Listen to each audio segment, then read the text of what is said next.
आज की वीडियो बहुत इंटरेस्टिंग है। बहुत सारे कमेंट आ रहे थे सिस्टर बिलाल समीना पे और आमना और उमैर भाई पे बात करें कि उन्होंने ईद पे ये क्या तमाशा किया, क्या ये तमाशा इनका करना बनता था। मैं एवं नहीं इन लोगों को पागलों का टब्बर कहती हूँ और ये नहीं कहती कि कौन लोग हो तुसी।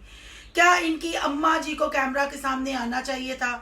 अभी इनके पापा का 40वां भी नहीं हुआ, इन्होंने खुद इकरार किया कि लोग हमें बुरा भला कह रहे हैं, लोग हमें इंस्टा पे गालियां भी दे रहे हैं और ये भी कह रहे हैं कि आपका काम करना, रीलें डालना, रेसिपी डालना ज़रूरी था।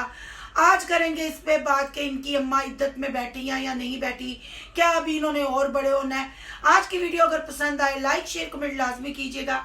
करते हैं वीडियो स्टार्ट। अस्सलाम वालेकुम फ्रेंड्स, आप सब कैसे हैं? उम्मीद करती हूँ अल्लाह के फजलो करम से आप खैर खैरियत से होंगे। शुक्रिया अल्हम्दुलिल्लाह, मैं भी ठीक ठाक हूँ, मज़े में हूँ। और ये पुरजोश डिमांड और फरमाइश थी कि ईद वाली जो वीडियो आमना की आई है और बिलाल की आई है और मोमना अली की आई है, इस पे थोड़ा तबसरा करें, इस पे बात करें। तो जाहिर बात है मैं वीडियो आप लोगों के लिए बनाती हूँ, जो आप देखना चाहते हैं, जो आप पसंद करते हैं, मुझे उसी पे बात करनी चाहिए। तो आज करते हैं कुछ सवाल आमना सिस्टर से। आमना सिस्टर ने खुद एक्सेप्ट इस चीज़ को किया कि मैं आज ईद के दूसरे दिन, हमेशा मैं अपने अम्मी अब्बू से मिलने जाती थी, आज मैं पहले ही दिन जा रही हूँ क्योंकि मैं रातों को सो नहीं सकती, मुझे नींद नहीं आती, मैं रोती रहती हूँ। इस वजह से रोती रहती हूँ कि मैं अब पछता रही हूँ। जब चिड़िया चुग गई खेत तो क्या पछताना। आमना सिस्टर, आपने एग्री किया कि आपको आपके पापा कॉल करके कह रहे हैं आके मिल जाओ, और मैंने आगे से कह दिया मेरे पास टाइम नहीं, मैं कल आऊंगी या परसों आऊंगी। पर हो सकता है कि वो आपको इसीलिए बुला रहे हो, उनके पास टाइम कम था, फिर वो ये दुनिया फानी से जा चुके, तो अब आप पछता रही हैं। अब आप लोगों को तलकीन और तनकीद कर रही हैं कि अपने माँ बाप को ज़्यादा से ज़्यादा टाइम दें और ज़्यादा से ज़्यादा टाइम स्पेंड करें उनके साथ। जब चले जाते हैं उस वक्त माँ बाप की कदर होती है, जीते जी उनकी कदर नहीं होती। बहुत अच्छा लगा आपने इस चीज़ को एक्सेप्ट किया। चले मरने के बाद ही सही, आपको अपने वालिद की कदर तो हुई। कदर सिर्फ आपने दिल की हद तक की या पछतावे की हद तक की कि आप आखिरी टाइम पे उनसे नहीं मिल सकी, पर तरजीह आपने पैसों को दी। और आपके सो कॉल हस्बैंड उमैर, जो वैसे ही आनन फानन व्लॉग बनाता है, छोटा काका करता रहता है, खुद बड़ा हस्बैंड कब बनेगा? फिर हम लोगों को बताते फिरेंगे बड़ा हस्बैंड बड़ा हस्बैंड बड़ा हस्बैंड। खुद आप लोगों ने एग्री किया कि हमें लोग बहुत लानत मलामत कर रहे हैं वीडियो बनाने पे, इंस्टा पे प्रमोशन करने पे, तो बिल्कुल ठीक कर रहे हैं क्योंकि लोगों को, देखने वालों को मौत याद है। शुक्र है अल्हम्दुलिल्लाह हम मुसलमान हैं और मौत बर हक है।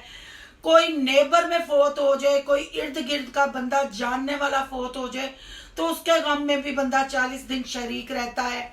घर में म्यूजिक, घर में ऊंची आवाज, घर में टीवी वगैरह कुछ नहीं चलाता और कोशिश करता है कि उन दिनों में कोई उनकी अगर खुशी हो तो वो भी सेलिब्रेट नहीं करें क्योंकि नेबर वालों को दुख होगा।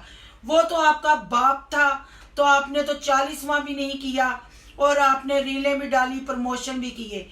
आपके हस्बैंड्स कह रहे थे आपके के पेमेंट ले ली हुई थी, इस वजह इसलिए प्रमोशन करना जरूरी था। तो आपने अपने बाप की मौत को भी बेचा, उनके भी लिए आपने व्यूज लिए। ये वीडियो जो डाली ये व्यूज के लिए थी ना, कि लोगों ने बेशक आपको लानत मुलामत बेची पर डॉलर तो आपने कमा लिए। आपका एक नाम है आमना सिस्टर, आपकी एक पहचान है। आप कई लड़कियों के लिए, कई औरतों के लिए रोल मॉडल है, पर आपने ये क्या चवले मारी, आपके हस्बैंड ने क्या चवले मारी, आपके भाइयों ने जो चवले मारी, ये आपको करनी चाहिए थी। आपने यानी उनको आप कह भी सकती थी, आपकी मानी भी जाती है, इतनी बड़ी आप यूट्यूबर हैं, आप उनको कह सकती थी जब तक मेरे पापा का चेहलम नहीं होगा मैं कोई प्रमोशन नहीं करूंगी। अगर आपको लगता है कि चेहलम के बाद प्रमोशन कर दूं ठीक है, वरना आप अपनी अमाउंट वापस ले सकते हैं। पर ना जी ना, आपने पैसा वापस नहीं किया, आपने लोगों की गालियां सुन ली, लोगों ने कहा वो सुन लिया, पर आपने वो प्रमोशन वाली कंपनियों को पैसे वापस नहीं किए। आप उनसे टाइम ले सकती थी। अगर वो मुसलमान थे, वो इस तकलीफ को समझते, तो वो मुझे उम्मीद है कि आपके साथ एग्री होते और आपके पापा के 40वें के बाद वो अपनी कंपनीज की अपनी चीजों की प्रमोशन करवाते। पर आप लोगों ने ना उनसे बात की, ना आपने कहा जाने वाला तो चला गया, चलो जी डॉलर कमा ले, डॉलर की दौड़ लगा लें। आमना सिस्टर, आप ये जो झूठा नाटक करती हैं ये मत किया करें, बिल्कुल अच्छा नहीं लगता। और अपने देखने वालों को बताएं कि आप सब बहन भाई कब बड़े होंगे, कब मिच्योर होंगे। और आप कहते हैं ना छोटे मियाँ बड़े मियाँ, सुभान अल्लाह। आप तो अभी बच्चे हैं, अम्मी आपकी आपसे भी ज्यादा बच्ची है। उनके अभी शौहर को मरे पूरे 40 दिन नहीं हुए, उन्होंने अपनी इज्जत तोड़ के कैमरा फेस किया, कैमरा के सामने आई और वीडियो बनाई।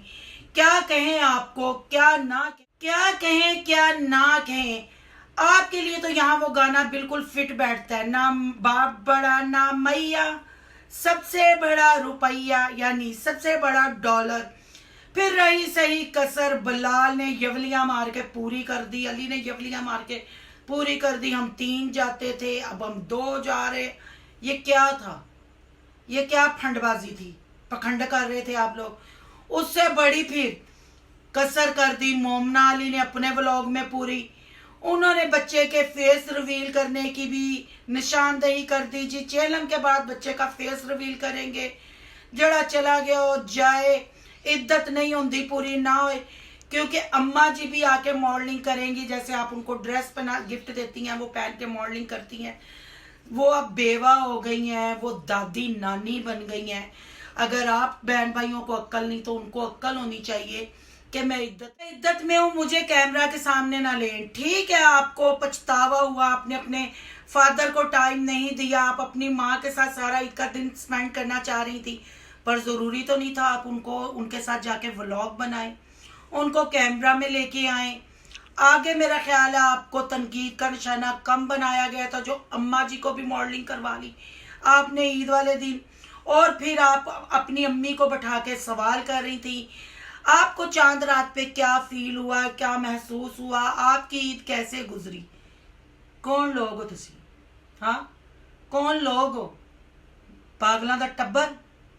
ये बेवा माँ को कोई बेटी सवाल पूछती है जो आप अपनी माँ से पूछ रही थी, और वो भी 12 साल की बुढ़ी बच्ची कह रही थी। बस ऐसे ही मुझे लग रहा था, मैंने इधर कपड़े इस्त्री करके लगे हैं, इधर से शायद वो आ जाएंगे, इधर से आ जाएंगे।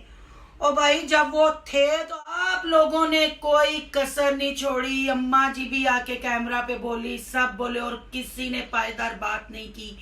फिर आप समीना और बिलाल को खड़ा करके कह रही थी, समीना की शादी के बाद पहली ईद थी, पर किसी को पता नहीं था ये हो जाएगा, चलो कोई नहीं, और ईदें आती रहेंगी। ये क्या था आमना सिस्टर, ये क्या था? क्यों आप लोग अब नॉर्मलों की तरह बिहेवियर करती हो, या क्यों आप लोग इतने छुन्ने बनते हो? क्यों आप लोग ऐसे ड्रामे क्रिएट करते हो कि आप पे रिएक्शन भी दिया जाए, आपको लोग उल्टे सीधे कमेंट भी करें? आपका एक नाम है, कुछ ऐसा करके दिखाएं कि बाहर के लोग भी कहें जी फलां व्लॉगर ने ये सबक आमोज वीडियो बनाई है। पर ना जी, अभी 40वां नहीं हुआ, फेस रिवील की भी प्लानिंग शुरू हो गई। अम्मा जी की इज्जत भी आपने कैमरा पे लाके दिखा दी, और ईद पे आप रेडी स्टेडी होके चले गए। आप चाहते प्रमोशन वाली कंपनियों को पैसा वापस कर सकते थे, टाइम ले सकते थे, पर आपने नहीं लिया। आपको याद होगा आपसे कम सब्सक्राइबर हैं सितारा यासिन के, तो जब उसकी बहन का और उसका ये क्लैश हुआ था तो उसने कितने महीने प्रमोशन नहीं की थी। उससे तो लोगों ने पेमेंट वापस नहीं मांगी, उससे तो वो गिफ्ट वापस नहीं मांगे। आप ये किसको पागल बनाती हैं? जब कंपनियां एक दफा चीज भेज देती हैं बड़े यूट्यूबरों को, वो वापस नहीं मांगती, अपनी मर्जी होती है। तो आपका तो मामला ही बहुत सीरियस था। आपके वालिद साहब थे जो इस दुनिया से रुखसत हो गए हैं, पर आपने तो वो डॉलर की नजर कर दिए। आपको तो वो बिल्कुल गम नहीं है। आप यकीन करें कि ईद वाले दिन जो इनकी वीडियोस आई सबकी, किसी के फेस से नहीं लग रहा था, ना मरियम के, ना आयशा के, ना बिलाल के, ना अली के, ना मोमना के, और ना ये उमैर छोटा काका और बड़ी आमना के, किसी के फेस से नहीं लग रहा था। रही सही कसर जब अम्मा जी सामने आई, उन्होंने अपना फेस रिवील कर दिया, बस फिर तो खोता ही खूह में पै गया। अब वो खोता पता नहीं हम कब सारे सब्सक्राइबर मिलके निकालेंगे और इनसे पूछेंगे ओ कौन लोग हो तुसी। अगर देखने वालों को वीडियो पसंद आए, लाइक शेयर कमेंट लाजमी कीजिएगा। सोनू की दुनिया को सब्सक्राइब करना मत भूलिएगा और सोनू इस लाइफ को भी सब्सक्राइब करते जाए ताकि आप मेरी पर्सनल लाइफ के बारे में जान सके। उस पे मेरे घरेलू व्लॉग आएंगे, मेरी जिंदगी की कहानी, क्या दुख था, क्या दर्द था, क्या खुशियां थी, कहाँ गम था, सब देखने को मिलेगा। मिलते हैं नेक्स्ट टॉपिक के साथ। अल्लाह हाफिज।